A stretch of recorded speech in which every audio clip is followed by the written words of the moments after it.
During the late medieval period, around the 15th to the 17th century, a weird psychiatric disorder swept throughout Europe. Now, many people believed that they were made of glass and were likely to shatter with the slightest contact. This order was later named as the glass delusion and was recorded in the research journal History of Psychiatry.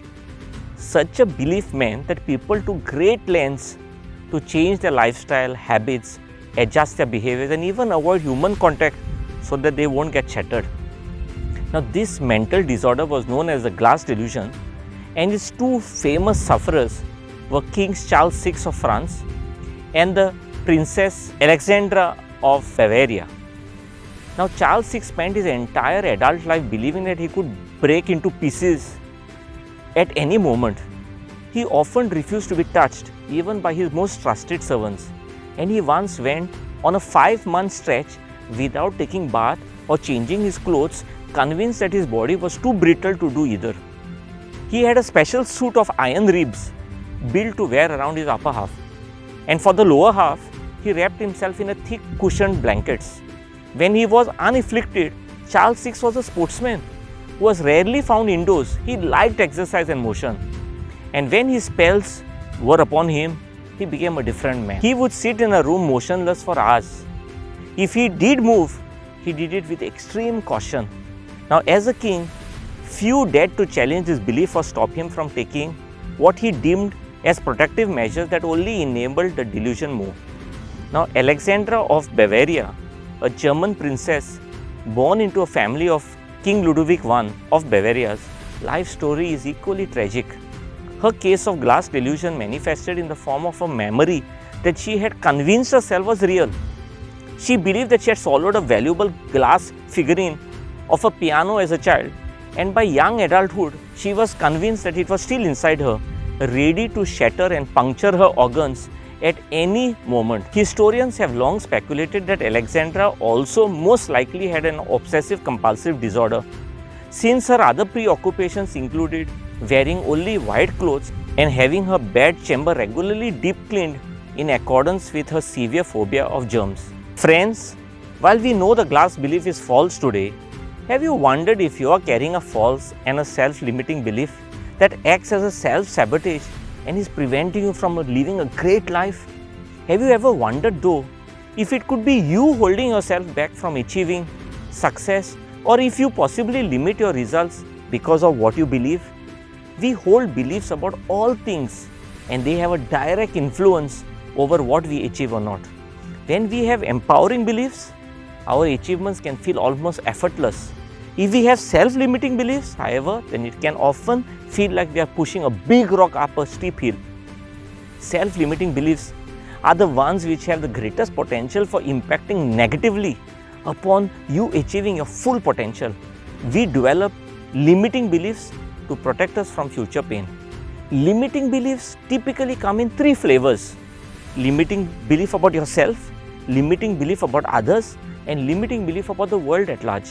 Now, when you say limiting belief about yourself that make you feel like you can't do something because something is inherently wrong with you, believing that you are a loser, a failure, unlikable or incapable will prevent you from doing your best. Second one, limiting beliefs about others, you believing that everyone is against you. Untrustworthy or manipulative will make it impossible to develop healthy relationships.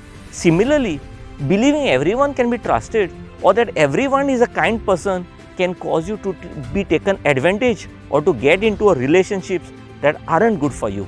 Limiting beliefs about the world that make you feel like you can't do something because no one will let you. Thinking that the world is too dark of a place to ever be happy will take a toll on your life. On the other hand, minimizing social problems and looking at the world through a rose-colored glass isn't helpful either. Now, there's an old allegory about a baby elephant that is tied to a metal pole. The chain around his legs has spikes facing inwards. Now, as the baby elephant tugs and pulls, it fails to break that fence, but is pained by the pricks of the metal spikes. It finally gives up and makes peace with its fate.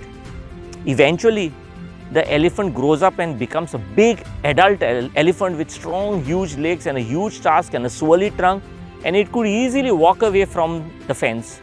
if it wanted to. But believing that a fence to be some immovable thing, coupled with the fear of pain it felt as a baby each time it tried, the adult elephant is now conditioned to believe that it cannot break away and believes it can never get away. Our limiting beliefs put boundaries and limitations on what we perceive to be reasonable behavior. False and self-limiting beliefs can stifle progress towards achieving goals or even prevent us from living our ideal lives. Now, to achieve our full potential, it's important to overcome self-limiting beliefs. But when they have become embedded in our minds for so long, this can be extremely difficult to do so. So, how can you overcome your limiting beliefs? The easiest way to create sustainable change that will naturally transcend our thinking above the limiting beliefs is to remember, according to me, the 4 R's. Recognize the limiting belief, reject it, reframe it into an empowering belief, and finally rewrite the script. Identifying and acknowledging your self-limiting belief is the first step in taking back your own power. True sustainable success is achieved from inside out by making the choice to work on your own belief system. It's vital that you weed out any beliefs that are limiting you in any way. Secondly, reject the belief because it's only a belief, not a fact.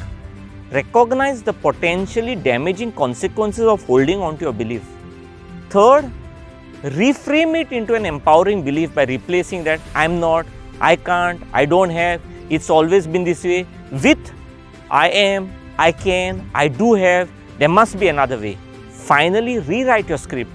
Change the story you tell yourself and take small steps in changing your behavior to validate these new beliefs. And you will slowly begin to see how the quality of your thoughts creates the quality of life. My limiting belief of I can't stand in front of a camera and speak and produce more than a couple of videos held me back for a long time until I reframed it into I am just going to write daily and start recording weekly, and here I am into my 100th video. Friends, aspiring artists, dancers, musicians, photographers, lawyers, sportsmen, etc. think that they can't be great because their profession already has great people. Their limiting belief prevents them from seeing this. What you believe is impossible for you will be impossible, and what you believe is possible for you can be possible. This doesn't mean that everything you dream of will be achieved. It just means that it can be achieved. Your limiting beliefs are self-sabotaging. Spot them and then stop them. Remember, there is one universal truth of life that only a very few understand. The quality of your thoughts creates the quality of your life.